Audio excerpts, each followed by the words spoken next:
Hello students, it's me your Vaibhav sir and we are back with a new chapter of your 8th standard science, that is composition of matter. Students, तुम्हालाही माहिती आहे की exactly matter काय असतो, बरोबर?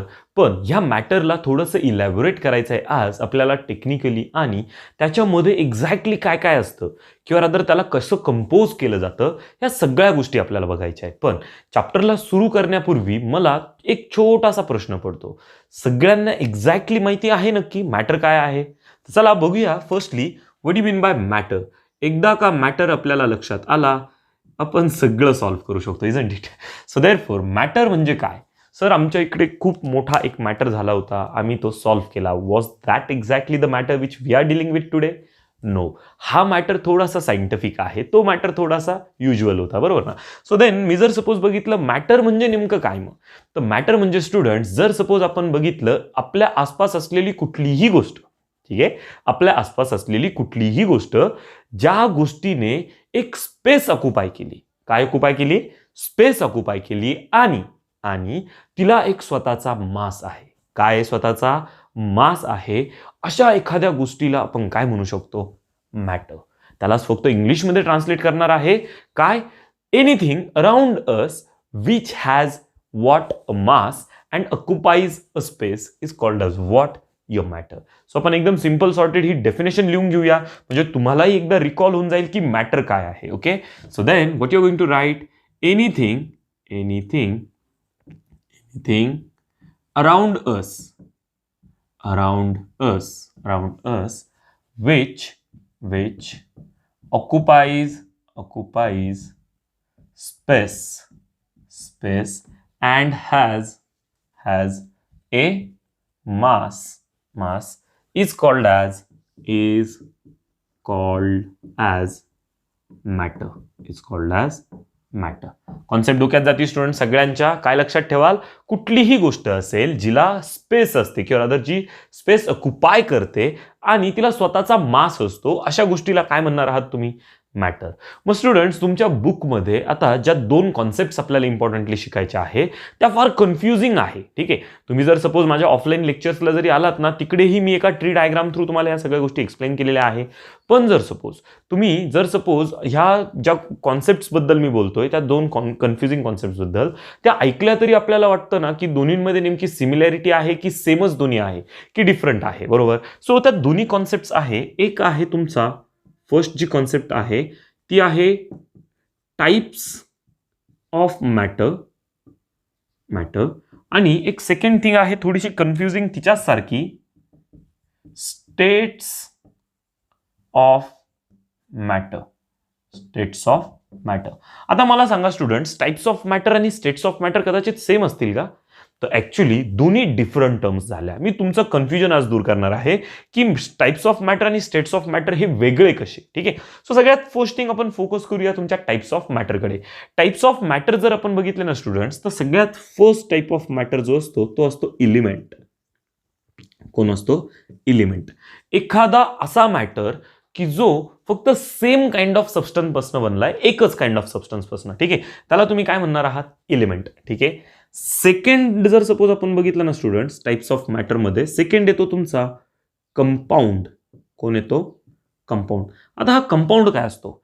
एखादा असा matter की जो मॅटर आपण कंपोज केलाय दोन डिफरंट एलिमेंट्स पासून, पण हे दोन्ही डिफरंट्स आपण कंपोज करत असताना त्यांना केमिकली कंपोज केलंय, केमिकली एकत्रित केलंय, त्यांना काय म्हणणार तुम्ही? कंपाऊंड. ओके. आणि तिसरा जो टाइप आहे स्टुडंट्स तुमच्या टाइप्स ऑफ मॅटर मध्ये तो असतो मिक्सचर, ठीक आहे. आता मिक्सचर काय? तर मिक्सचर म्हणजे स्टुडंट्स, जर समजा मी दोन डिफरंट कंपाऊंड्स किंवा दोन डिफरंट एलिमेंट्स, एकापेक्षा जास्त, दोन किंवा दोनापेक्षा जास्त म्हणू शकतो आपण त्याला, दोनपेक्षा जास्त एलिमेंट्स जर एकत्रित केले, पण ते एकत्रित करत असताना त्यांना केमिकली कंपोज नाही केले, केमिकली एकमेकात कंपोज नाही जर झालेले असतील, तर त्यांना तुम्ही काय म्हणणार आहात? तुमचं मिक्सचर. कॉन्सेप्ट क्लिअर होतीये? काय लक्षात ठेवाल मग? सगळ्यात फर्स्ट थिंग तुमच्या टाइप्स ऑफ मॅटरमध्ये कोण येतो? इलिमेंट. सेकंड कोण असतो? कंपाऊंड. आणि तिसरा कोण असतो? मिक्सचर. जर इलिमेंट आपण बघितला, इलिमेंट म्हणजे नेमका कोण असतो? तर सेम काइंड ऑफ सबस्टन्स पासून बनलेला. कंपाऊंड म्हणजे कोण? दोन किंवा दोनापेक्षा जास्त सबस्टन्स जर एकत्रित केले केमिकली त्याला काय म्हणणार, कंपाऊंड. आणि जर सपोज 2 किंवा 2पेक्षा जास्त जर एलिमेंट्स आपण एकत्रित करतोय, पण कसे, केमिकली नाही, जस्ट मिक्स करतोय, तर त्याला काय म्हणणार आहात तुम्ही, मिक्सचर. येतं लक्षात. आता मग सर स्टेट्स ऑफ मॅटर म्हणजे नेमकं काय, यांना आपण नावं थोडी वेगळी देऊया का, सेमच झालं ना ते, कन्फ्युजन नको व्हायला. सो मी इथे करतो A, B आणि C. Same thing, states of matter कुठले कुठले असतात, तुम्हाला मॅटर कसा कसा आढळतो. तर सगळ्यात फर्स्ट लक्षात ठेवा students, first state of matter जो आहे तो कुठला, तर तो असतो स्टुडंट्स सॉलिड. आता सॉलिड्स ऑब्व्हियस थिंग आहे, तुम्ही सगळ्यांनी बघितलं असणार आहे, किंवा आपण म्हणतो ना खूप सॉलिड काम झालंय. सॉलिड काम झालं म्हणजे काय, परफेक्ट, एकदम स्ट्रॉंग वगैरे आपण म्हणतो, बरोबर ना. एखाद्या गोष्टीला रिजिडिटी द्यायची असेल तर त्याला सॉलिड म्हणतो, खूप बरोबर ना. सो सॉलिड म्हणजे काय, एखादी अशी गोष्ट जिला स्वतःचा शेप साईज असते, त्याला तुम्ही काय म्हणणार, सॉलिड. Second thing, liquid. आता जर सपोज आपण बघितलं लिक्विड म्हणजे काय, तर लिक्विड म्हणजे एखादी अशी गोष्ट जिला स्वतःचा डेफिनेट शेप नाहीये, पण ज्या कंटेनरमध्ये आपण त्याला फिल करू ना, ज्या पर्टिक्युलर ऑक्युपंटमध्ये त्याला आपण टाकू, तो जो काही असणार आहे, जो काही पर्टिक्युलर वेसल असेल, जो कंटेनर असेल, त्याचा तो शेप घेऊन टाकतो. तशा टाईप ऑफ काय, तुमच्या मॅटरला काय म्हणणार आहात तुम्ही, लिक्विड. आणि तिसरा असतो तुमचा गॅस. आता हा गॅस काय असतो एक्झॅक्टली, तर जर सपोज आपण बघितलं अशी एखादी गोष्ट किंवा असा एखादा मॅटर ज्याला ना स्वतःचा शेप आहे, ना पर्टिक्युलरली स्वतःचा व्हॉल्यूम आहे, अशा टाईप ऑफ मॅटरला तुम्ही काय म्हणणार आहात, गॅस. येते लक्षात. मग तुमचं बेसिक थिंग जी आज कंपोजिशन ऑफ मॅटरमध्ये आपल्याला शिकायची होती, सगळ्यात बेसिक थिंग ती म्हणजे होती मॅटर. तर मॅटर तुमच्या कॉन्सेप्ट डोक्यात गेली, आणि मॅटरचे टाइप्स असतील किंवा मॅटरचे स्टेट्स असतील हेही तुम्हाला लक्षात आले.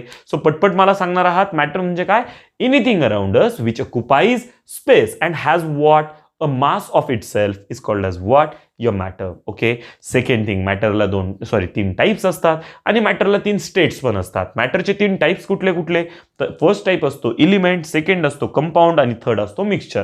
म्हणजे मॅटर किती किती प्रकारचा असू शकतो, तर एलिमेंट, कंपाऊंड आणि मिक्सचर. आणि त्याचे वेगवेगळे स्टेट्स कुठले असू शकतात, त्याचे स्वरूप कुठले कुठले असू शकतात. तर एक असतो तो सॉलिड स्टेटमध्ये, दुसरा असू शकतो तो लिक्विड स्टेटमध्ये, आणि तिसरा असू शकतो तो गॅसियस स्टेटमध्ये. मग आता जर सपोज आपण बघितले, एलिमेंट्स म्हणजे कोण, असे पर्टिक्युलर मॅटर्स की जे सेम टाईप ऑफ सबस्टन्स पासून बनले, एकाच काइंड ऑफ सबस्टन्स पासून बनलेलं असेल तर त्याला एलिमेंट म्हणणार. 2 किंवा 2पेक्षा जास्त सबस्टन्स पासून बनले पण केमिकली एकत्रित केले त्याला कंपाऊंड म्हणणार. आणि 2पेक्षा जास्त सबस्टन्स पासून कंबाईन केलंय पण केमिकली एकत्रित केलं नाही, त्याला काय म्हणणार, मिक्सचर. तेच जर सपोज आपण स्टेट्स ऑफ मॅटरकडे जर गेलो, तर स्टेट्स ऑफ मॅटरच्या केसमध्ये काय लक्षात ठेवाल, जर सपोज एखाद्या केसमध्ये तुमच्या एखाद्या पर्टिक्युलर मॅटरचा जर सपोज आपण परिस्थिती किंवा जर त्याची जी सध्याची करंट कंडिशन जर आपण चेक केली आणि ती जर सॉलिड फॉर्म असेल तर त्याला काय म्हणतात, सॉलिड. जर सपोज त्याला स्वतःचा व्हॉल्यूम असेल तरी सुद्धा त्याला तुम्ही सॉलिड म्हणू शकता. स्वतःचा व्हॉल्यूम शेप असेल तर सॉलिड. जर सपोज स्वतःचा पर्टिक्युलर शेप नाहीये पण व्हॉल्यूम तो दिलेल्या कोणत्याही गोष्टीचा ऑक्युपाय करत असेल, त्या केसमध्ये म्हणजे स्वतःचा व्हॉल्यूम आहे पण स्वतःचा शेप नाही, त्याला काय म्हणणार तुम्ही, लिक्विड. आणि गॅस म्हणजे काय की ना त्याला स्वतःचा व्हॉल्यूम आहे ना स्वतःचा शेप आहे, त्याला काय म्हणणार, गॅस म्हणणार. सो सगळ्या कॉन्सेप्ट प्रॉपरली डोक्यात गेल्या असाव्या. तुम्ही काय करणार आहात, आता व्हिडिओ पॉज कराल आणि नोट डाऊन करून घ्या. झालं लिहून. तर स्टुडंट्स आज आपण बेसिकली कॉन्सन्ट्रेट करणार आहोत तुमच्या स्टेट्स ऑफ मॅटरवरती. स्टेट्स ऑफ मॅटरमध्ये आपण सॉलिड, लिक्विड, गॅस तिन्हींनाही एकदम डिटेलमध्ये शिकणार आहोत. मग जाऊया आपण टाइप्स ऑफ मॅटरकडे, कारण ह्याच स्टेट्सचे हे सगळे टाइप्स असू शकतात, बरोबर ना. म्हणजेच काय, जर सपोज बघितलं आपला एलिमेंट हा सॉलिड फॉर्ममध्ये असू शकतो, लिक्विडमध्ये असू शकतो आणि गॅसियसमध्ये असू शकतो. किंवा तुमचा कंपाऊंडचे सुद्धा हे वेगवेगळे स्टेट्स असू शकतात, मिक्सचरचे सुद्धा हे वेगवेगळे स्टेट्स आपल्याला भेटू शकतात. मग आपण इनिशियली पहिले काय करूया, हे स्टेट्स शिकून घेऊ काय असतात आणि मग आपल्या टाइप्स ऑफ मॅटरकडे येऊया. सो सगळ्यात फर्स्टली तुम्ही हेडिंग घेणार आहात स्टेट्स ऑफ मॅटर. आता हे जे सगळे स्टेट्स आहेत ना स्टुडंट्स, आपण 1 बाय 1 शिकणार आहोत पण पॅरलली. म्हणजे आपण एक जरी पाठ केला ना तर बाकीचे 3 आठवले पाहिजे परफेक्टली, येतं लक्षात. सो आपण इथे हेडिंग घेऊया states of matter. States of matter त्यातला जो फर्स्ट घेणार आहोत, आपल्याला याचे 3 पार्ट्स करून घ्यावे लागणार आहे जेणेकरून तिन्ही पॅरलली आपण काय करू शकू, इथे कव्हर करू शकू. ओके. सो सगळ्यात फर्स्ट जो घेणार आहोत आपण स्टुडंट्स तो आहे सॉलिड. सेकंड जो आपण घेणार आहोत तो आहे लिक्विड. आणि जो थर्ड स्टेट आपण घेणार आहोत तो आहे गॅस. ओके. सो आपल्याला शिकायचे आहे तुमचे सॉलिड, लिक्विड अँड गॅस. सगळ्यात फर्स्ट थिंग, तुम्ही जर सपोज सॉलिड जर ऑब्झर्व केला, सॉलिड दिसायला कसा असतो तर लक्षात ठेवाल, सॉलिडसाठी मी तुम्हाला एक डायग्राम दाखवणार आहे. त्याच्यामध्ये त्याचे जे मॉलिक्युल्स असतील, ठीक आहे, ते सगळे असे एकमेकाला एकदम पॅक असतात, एकदम घट्ट. म्हणजे जर सपोज आपण बघितलं यांच्या केसमध्ये, तुम्ही जर सपोज जर एक गोष्ट ऑब्झर्व केली ना, काय की यांची जी काही पर्टिक्युलर पॅकिंग जी आहे ती एकदम परफेक्ट फेस टू फेस केलेली असते. याचे जेवढे पण पर्टिक्युलर जर सपोज आपण बघितलं, सॉलिडचे जेवढे पण मॉलिक्युल्स असतील, सगळे जे ॲटम्स असतील, हे सगळे मॉलिक्युल्स म्हणूया आपण, सगळे जे मॉलिक्युल्स आहेत ते एकमेकाला एकदम घट्ट पकडून ठेवतात. त्यामुळे सॉलिडमधनं कधीच हात पास होत नाही. जसं की तुमची एखादी गोष्ट असेल, जसं की आईस असेल, आईसमधनं हात पास होतं कधी? अजिबात नाही. कारण असं आहे की तुमच्या आईसचे जेवढे पण मॉलिक्युल्स आहेत त्यांनी सगळ्यांनी एकमेकाला एकदम घट्ट पकडून ठेवलंय. त्यांचा जो काही बॉन्ड आहे तो खूप स्ट्रॉंग आहे, बरोबर ना. तेच जर सपोज आपण बघितलं लिक्विडच्या बाबतीत, तर लिक्विडच्या बाबतीत तसं आढळत नाही. लिक्विडच्या केसमध्ये जर समजा मी डायग्राम ड्रॉ केली, तर लिक्विडच्या केसमध्ये असणार मॉलिक्युलर फोर्स, पण इतका नाही. कशा वेळचा राहणार? अशा वेळचा. म्हणजे मॉलिक्युल्स हे लुजली स्पेस्ड असतील, त्यांच्यामध्ये एवढी शार्प पॅकिंग वगैरे केलेली नसणार. अशा टाईपचं जर सपोज स्ट्रक्चर असेल तर ते काय असतात? लिक्विड. आणि गॅसियस जर सपोज ड्रॉ करायचे जर झाले स्टुडंट, तर गॅसियसच्या केसमध्ये आपण जर ऑब्झर्व केलं तर अगदी एवढा मोठा डिस्टन्स असतं. म्हणजे इकडे तरी डिस्टन्स थोडंसं कमी होतं, बरोबर ना, पण इकडे खूपच जास्त डिस्टन्स झालं. अशा टाईपचे जर सपोज स्ट्रक्चर असेल तर ते कशाचं झालं? तुमच्या गॅसचं. इथे लक्षात. सो हे झाले तुमचे basic structures of solid, liquid and gas. आता जो सगळ्यात फर्स्ट पॉईंट बघणार आहोत स्टुडंट्स, फर्स्ट पॉईंट मग काय लिहिला पाहिजे आपण? की molecules of solids are very what closely packed. येत्या लक्षात. म्हणजेच काय? व्हेरी क्लोजली एकमेकाच्या जवळ असतात. त्याचं रिझन असं आहे की या सगळ्यांमध्ये जर सपोज आपण बघितलं, तुमचं जे काही मॉलिक्युलर स्पेसिंग आहे ही कशी असते? कमी, बरोबर. म्हणजे याच्या बाबतीत जर बघितलं, याच्यात कमी असते, याच्यात थोडी जास्त, आणि याच्यात खूपच जास्त. ठीक आहे. सो मग आपण इथे काय लिहिणार आहोत? The the the molecular spacing between molecules is very less. ठीक आहे. म्हणजे एकदम एकमेकाला ते कसे केलेत आपण? एकदम घट्ट पॅक करून ठेवलेत. इकडे जर सपोज बघितली, molecular spacing is more than solid. आणि इकडे जर सपोज बघितलं, इकडे काय लिहिणार? Molecular spacing is more than liquid. येते लक्षात. कॉन्सेप्ट डोक्यात जाते स्टुडंट सगळ्यांच्या. काय काय लक्षात ठेवाल? पहिल्या केसमध्ये मॉलिक्युलर स्पेसिंग खूपच कमी, ऑलमोस्ट नाहीच्या बरोबर, निग्लिजिबल म्हणा तुम्ही. याच्या बाबतीत असते थोड्याफार प्रमाणात, याच्यापेक्षा थोडीशी जास्त. आणि गॅसच्या बाबतीत खूपच जास्त स्पेसिंग असते, अगदी तुमच्या लिक्विडपेक्षाही जास्त. जर सपोज आपण बघितलं, मग तुमच्या सॉलिडला शेप असतो का रे स्वतःचा? असतो 100%. कारण जर सपोज आपण बघितलं, सॉलिडचे वेगवेगळे शेप्स आहेत. ट्रायंगल असेल, स्क्वेअर असेल, पर्टिक्युलर कोनिकल असेल, किंवा तुमचा क्युबिकल असेल, हे वेगवेगळे सॉलिडचे शेप्स झाले, बरोबर की नाही. मग जर सपोज आपण बघितलं, तुमची कोणतीही सॉलिड गोष्ट असेल तर तिला स्वतःचा शेप असतो. आणि जर सपोज मी विचारलं की तिला व्हॉल्यूम असतो का, तर ऑब्व्हियस थिंग तिला व्हॉल्यूमही असतो. सो इथे काय लिहिणार? It has a specific shape and volume. Specific पेक्षा मी सोपा शब्द वापरतो, definite. It has a definite shape and volume. Definite shape and volume. तेच जर लिक्विडच्या बाबतीत बघितलं, तर लिक्विडला असतो का बरं डेफिनाइट शेप किंवा डेफिनाइट व्हॉल्यूम? तर लक्षात ठेवा students, it has definite volume but no shape. याला शेप फिक्स नसतो, डेफिनाइट शेप नसतो. पण याला जर सपोज आपण बघितलं, तुमचा जो डेफिनाइट व्हॉल्यूम आहे तो असतो. येते लक्षात. तेच जर गॅसच्या बाबतीत बघितलं, गॅसला शेपही नसतो ना व्हॉल्यूम असतो. येते लक्षात. सो काय लिहिणार?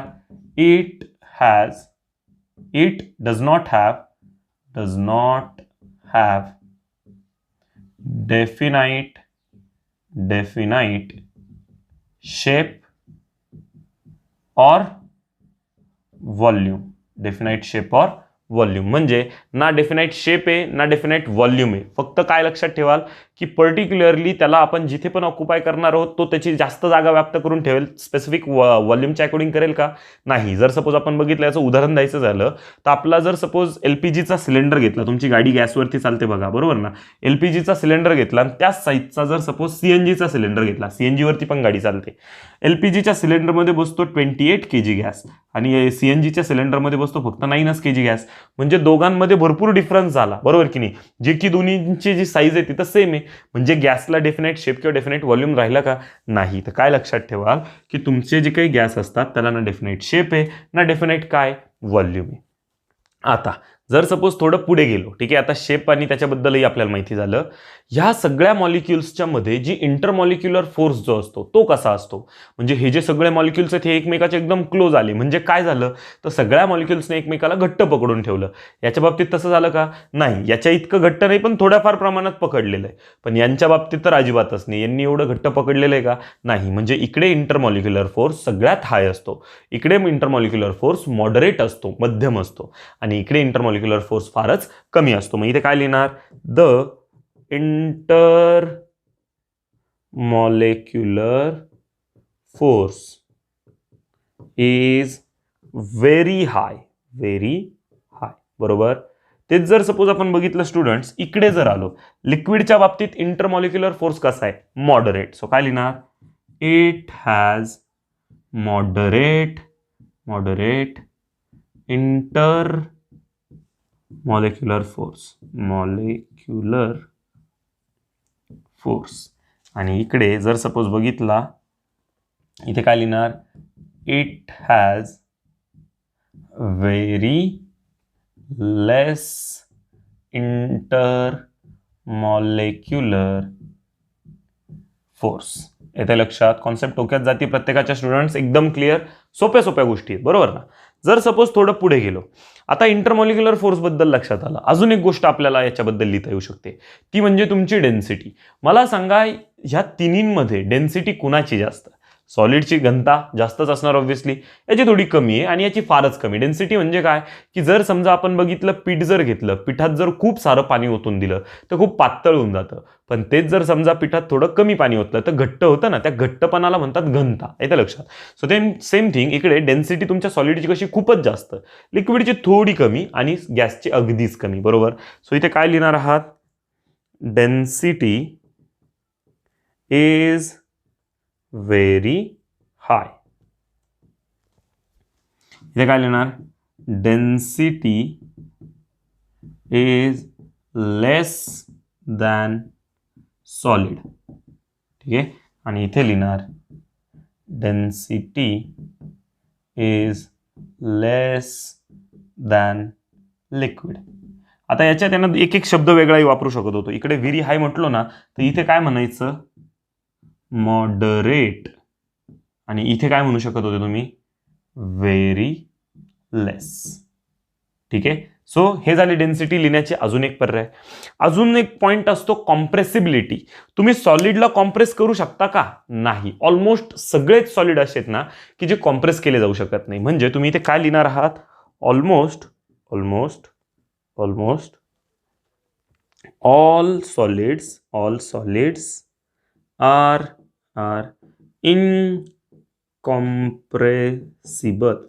इनकॉम्प्रेसिबल. ठीक आहे. म्हणजे जर सपोज आपण बघितलं, जास्तीत जास्त असे सॉलिड्स आहेत की जे कॉम्प्रेस केले जाऊ शकत नाही. ठीक आहे. पण तेच जर सपोज बघितलं लिक्विडच्या बाबतीत, हे कसे राहणार? मोर कॉम्प्रेसिबल दॅन सॉलिड पेक्षा जास्त. आणि इथे काय लिहिणार? मोर कॉम्प्रेसिबल दॅन लिक्विड. पण लक्षात ठेवाल एक गोष्ट, यांना जर सेपरेटली लिहायचं असेल की कॉम्प्रेसिबिलिटी कशी, तर याची सगळ्यात कमी, याची मॉडरेट आणि याची सगळ्यात हाय. आता शेवटचा पॉइंट, एकदम लास्ट पॉइंट जर सपोज आपण बघितला, मला सांगा याचं नेचर कसं आहे? हा तुम्हाला कसा आढळतो, रिजिड असू शकतो, इलॅस्टिक असू शकतो किंवा प्लास्टिक. रिजिड म्हणजे काय, कधीच तो ब्रेक होत नाही. ठीक आहे, म्हणजे काही असे सॉलिड्स आहेत की जे ब्रेकच होत नाही, रिजिड आहे एकदम, स्वतःचा शेपच चेंज करत नाही. दुसरे म्हणजे असतात प्लास्टिक. प्लास्टिक म्हणजेच कसे की शेप चेंज केला तर परत रिटर्न त्यांच्या ओरिजिनल शेपवर येत नाही. ठीक आहे, त्याला काय म्हणतात, प्लास्टिक. आणि इलॅस्टिक, इलॅस्टिक म्हणजे काय, शेप चेंज केला त्यांचा तर परत त्यांच्या ओरिजिनल शेपवर निघून येतात, जसं की रबर. ठीक आहे, सो सॉलिड जर बघितले तर प्लास्टिक, रिजिड आणि इलॅस्टिक असतात. लिक्विड जर बघितलं ते फ्लुइड असतं, म्हणजेच काय, वाहून जातं. आणि गॅस बघितला तर तो सुद्धा फ्लुइड असतो, जे की वाहू शकतं. इथे लक्षात. सो नेचर्स आपण लिहूया, it is plastic, elastic and rigid. ठीक आहे, हे और असू शकतं. ठीक आहे, इट इज प्लास्टिक और इलॅस्टिक और रिजिड. ठीक आहे, इथे काय लिहाल, it is fluid, it is fluid. आणि हे पण काय, it is fluid, it is fluid. येते लक्षात. आता लक्षात काय काय ठेवाल मग तुम्ही, आता सगळे पॉईंट्स एकदम सिंपल आहे बघा. मी करताना काय केलं, एकच लिहिले आणि त्याच्या पॅरल बाकीचे लिहित गेलो. त्याने झालं काय ना, की आपला वेळही वाचतो. सेकंड थिंग, आपल्याला आठवावं बी लागत नाही. एक गोष्ट आठवली की बाकीच्या सगळ्या गोष्टी तशाही आठवणार. येते लक्षात. So this was nothing but what your states of matter. तुम्ही काय करणार आहात, मग आता तुमची व्हिडिओ पॉज कराल आणि सगळं छान नोट डाऊन करून घ्या. झालं लिहून स्टुडंट्स. तर हे होते आपलं आजचं टॉपिक, ज्याला आपण म्हणतो स्टेट्स ऑफ मॅटर. आता अपकमिंग सेशन्समध्ये आपण बघणार आहोत तुमचे टाइप्स ऑफ मॅटर. पण तुम्हाला काय करायचे, हे स्टेट्स ऑफ मॅटर्स एकदम परफेक्ट करून ठेवायचे. म्हणजे आपण जेव्हा टाइप्स ऑफ मॅटरकडे जाऊया त्यावेळी आपल्याला या सगळ्या गोष्टी एकदम प्रॉपरली प्रॉम्प्ट आठवतील. येते लक्षात. So this was done with today session. भेटूया पुढच्या सेशनमध्ये. Till then, happy learning.